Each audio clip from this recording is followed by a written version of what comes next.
It's been a hard year on the bees this year. Spring was really rough. We've had a lot of trouble with queens.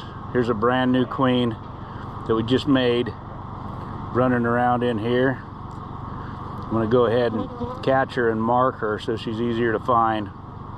But she's I made a split middle of last month, and they made a queen, and she came back and got mated and is laying very nicely. So go ahead and set this thing up here, see if you can get some of it captured. There she goes around the other side.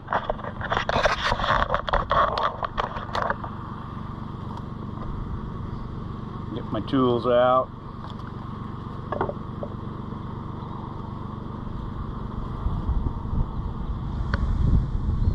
And there she is.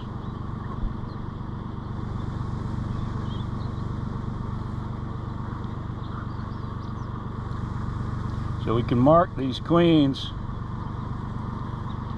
with paint, and we do different colors for different years so we can tell how old she is. So she's getting a red dot on her, and we'll let her dry off a little bit before we let her go back in, or they'll try to clean it off of her. But if we can see some in here, I don't know if I got the angle right. We have pollen that they use to feed the brood. The white in here is open brood. This brown papery looking is capped brood, and this is capped honey. The shiny down here is nectar that they brought in but haven't dried enough. They dehydrate the nectar to turn it into honey. So and they keep a layer of that around where they have the brood because that's what they use to feed the brood. So they like to keep it nice and close. There's a nice sheet of a lot of capped brood.